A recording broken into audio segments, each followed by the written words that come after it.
అరే తురై వాడు వీడు ఎవడ్రా వాడు అనే మాటలు మన తెలంగాణలో మాట్లాడుతున్నారు. వయసుకు గౌరవం లేకుండా, వ్యక్తికి గౌరవం లేకుండా, ఒక ఆత్మాభిమానం లేకుండా మరి వాళ్ళు ఇష్ట అనుసారంగా మాట్లాడుతున్నారంటే ఇది మన దురదృష్టం. చాలామంది ఈరోజు ముఖ్యంగా ఇక్కడికి స్వర్గీయ నందమూరి తారక రామారావు ఘాట్కి వీడికి వచ్చి ప్రెస్ మీట్ ఇవ్వాల్సిన వచ్చిందంటే పరిస్థితి మరి ఎంత ఘోరంగా మాట్లాడుతున్నారు కొందరు వ్యక్తులని నేను సూటిగా ప్రశ్నిస్తున్నా. 1982లో పార్టీ పెట్టి 9 నెలల్లో అధికారం దిశగా వచ్చి తెలుగువారి ఆత్మగౌరవాన్ని నిలబెట్టిన వ్యక్తి నందమూరి తారక రామారావు గారు. అట్లాంటి వ్యక్తి సమాధిని ఈరోజు కొందరు దురదృష్టం హుస్సేన్ సాగర్లో పడేస్తాం, ఆ సమాధిని తీసి హుస్సేన్ సాగర్లో పడేస్తామన్నారు. అదేవిధంగా మరి ఈ ప్రభుత్వం ఏర్పాటు చేసిన ఎన్టీఆర్ విగ్రహాన్ని అమీర్పేటలో మరి దాన్ని పలగొట్టేట పార్సల్ పంపుతారట ఆంధ్రప్రదేశ్కి. చంద్రబాబు నాయుడు గారు ముఖ్యమంత్రి ఉన్నప్పుడు నువ్వు డైపర్ల సుస్సు పోసుకుంటామని మరొకసారి నేను చెప్తున్నా. మీ అమ్మ నీకు అడిగే టైంలో, అంటే నీకు ఊహ తెలియని టైంలో ఈ రాష్ట్రం ఏర్పడింది, లేకపోతే తెలంగాణ అనే పదం వచ్చింది, లేకపోతే ఇక్కడ తెలంగాణ నాయకులు గతంలో ఉమ్మడి ఆంధ్రప్రదేశ్గా పరిపాలించిందని మరొకసారి తెలియజేస్తున్నా. ఇష్టం వచ్చినట్టు అరే చంద్రబాబు, అరే లోకేష్ నీ సైన్యం వస్తుందా, నువ్వు వస్తావా అంటే అది పద్ధతి కాదని మరొకసారి చెప్తున్నా. ఎందుకంటే రెండు రాష్ట్రాలు సెంటిమెంటు, తెలంగాణ సెంటిమెంట్ అయి 12 సంవత్సరాలు అవుతుంది. ఇప్పుడు ఏ నాయకులైతే ఫామ్ హౌస్లో పండుకున్నారో వాళ్ళు మళ్ళీ తెలంగాణ సెంటిమెంట్ రగిలితే మరి ప్రజలు చెప్పుతో కొట్టడానికి రెడీ ఉన్నారు. ఇక ఒక మేధావి వచ్చి ఇంకో మేధావికి చెప్పినట్టు అందరి మేధావులు కలిసి రౌండ్ టేబుల్ కాన్ఫరెన్స్ పెట్టి ఇక తిట్టుడు స్టార్ట్ పెట్టిర్రు. అరే అంటున్నారు, తురే అంటున్నారు, ఎవడు రా అంటున్నాడు. అక్కడ తెలంగాణలో నీకేం పని చంద్రబాబు అంటున్నారు. తెలంగాణ పోలీసు నీకెందుకు రక్షణ కల్పించాలే చంద్రబాబు అంటున్నారు.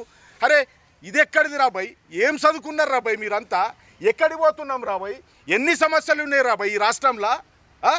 అక్కడ మూసీకాడ సమస్యలు ఉన్నాయి, అక్కడ పోయి మాట్లాడండి. లేకపోతే హైడ్రా కాడ సమస్యలు ఉన్నాయి, అక్కడ పోయి మాట్లాడండి. లేకపోతే రైతులు ధాన్యం రోడ్ల మీద వేస్తారు, అక్కడ పోయి మాట్లాడండి. కానీ ఎవడికి ఎవడైనా పేరు రావాలన్నా, లేకపోతే వాడిని గుర్తించాలన్నా చంద్రబాబును తిట్టుడు పెట్టుకున్నారు, లోకేష్ గారిని తిట్టుడు పెట్టుకున్నారు, పవన్ కళ్యాణ్ గారిని తిట్టుడు పెట్టుకున్నారు. అంటే మీకు తిడితేనే రాజకీయమా?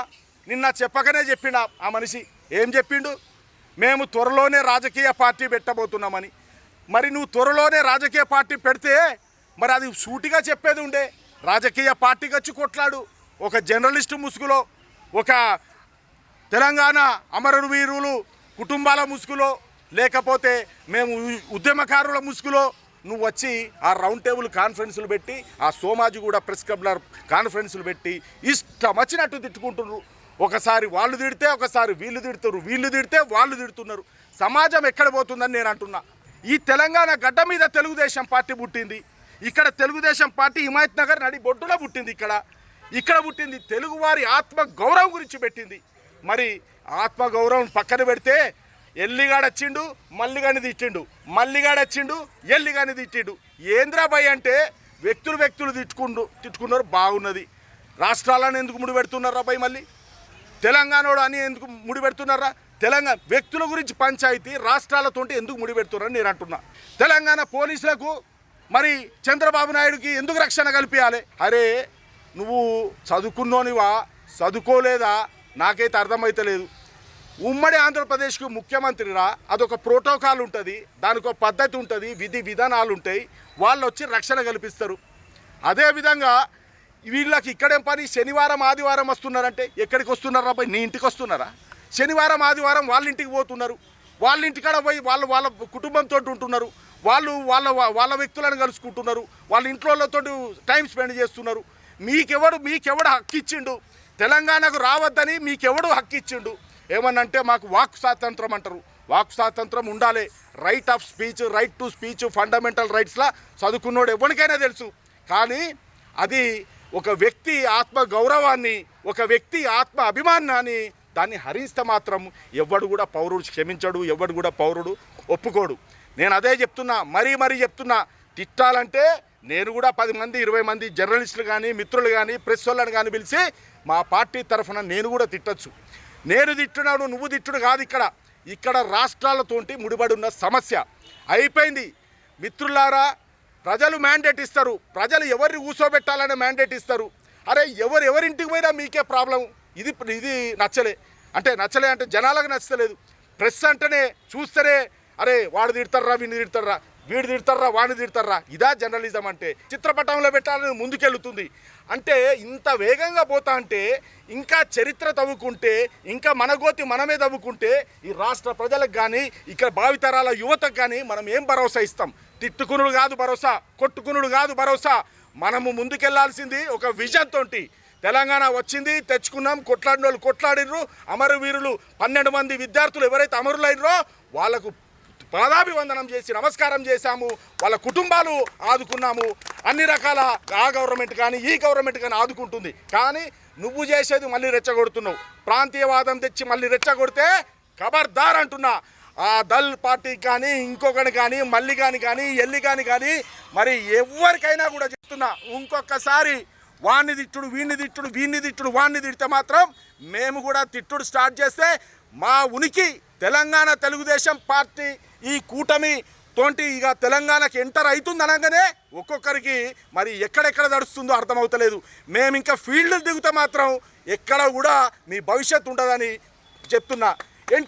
చివరిగా ఎన్టీ రామారావు గారి విగ్రహం తీసేస్తాడట, ఆంధ్రాకి పడేస్తాడట, పార్సల్ చేస్తాడట, ఇక రకరకాలు చెప్పాడులే. నేను అనేది ఏంటంటే ఇదే కేసీఆర్ వాళ్ళ కొడుకు పేరు తారక రామారావుని పెట్టుకున్నాడు. మరి ఆయన ఏం చేస్తావు? నువ్వు ఎడబడేస్తావు. ఇది తప్పన్నా. అభిమానం ఉంటుంది, వ్యక్తిత్వం ఉంటుంది, ఆత్మగౌరవం ఉంటుంది. అవన్నీ కాపాడుకోండి. అయినే తెలుగు జాతి గురించి కొట్లాడిన వ్యక్తి, తెలుగువారి ఆత్మగౌరవం గురించి కొట్లాడిన వ్యక్తి. అందుకే చెప్తున్నా, ఎన్టీ రామారావు జోలికి రాకుండి. స్వర్గీయ ఎన్టీ రామారావు గారు ఎలక్షన్ టైంలో వాడుకొని దాని తర్వాత పడేసి అట్లా చేయకుండి. ఆయనే 2 రూపాయల కిలో బియ్యం పేదలకు ఇచ్చిండన్నా. అట్లా చెప్పుకుంటా పోతే ఆకలైనోనికి అన్నం పెట్టిన వ్యక్తి అన్నా. నువ్వు పుట్టను కూడా పుట్టలే అన్నా. అందుకే అంటున్నా, తెలుగుదేశం పార్టీకి ఒక చరిత్ర ఉన్నది. ఉమ్మడి ఆంధ్రప్రదేశ్లో చేసిన చరిత్ర ఉన్నది. ఆ చరిత్ర మేము చెప్పుకుంటామన్నా, ముందుకు పోతామని మరొకసారి తెలియజేస్తూ, మా నాయకుడి జోలికి వచ్చిన, మా చంద్రబాబు నాయుడు జోలికి వచ్చిన, మా లోకేష్ గారి జోలికి వచ్చిన, మా కూటమి నేత పవన్ కళ్యాణ్ జోలికి వచ్చిన మరి ఖబర్దార్ అని మరొకసారి తెలియజేస్తున్నా.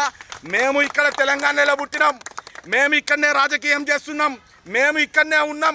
22 సంవత్సరాల అధికారం లేకున్నా ఇంకా తెలంగాణ క్యాడర్ ఉన్నది, బలంగా ఉన్నది. ఎందుకంటే ఒక్కసారి మేము గుండెల్లో పెట్టుకుంటే తెలంగాణ ప్రజలు ఎవరిని మర్చిపోం. అందుకే చెప్తున్నా సోదరులారా, నీకు మంచి భవిష్యత్తు ఉన్నది. నువ్వు యువతే, నువ్వు రాజకీయం చేయి, రాజకీయంగా ముందుకురా. కానీ రాజకీయ ముసుగులో వ్యభిచారం చేస్తే మాత్రం తాట తీస్తామని మరొకసారి తెలియజేస్తూ, ఇక్కడికి వచ్చిన మీడియా సోదరులందరికీ పేరు పేరున విలేకరులందరికీ కూడా ధన్యవాదాలు తెలియజేస్తున్నా.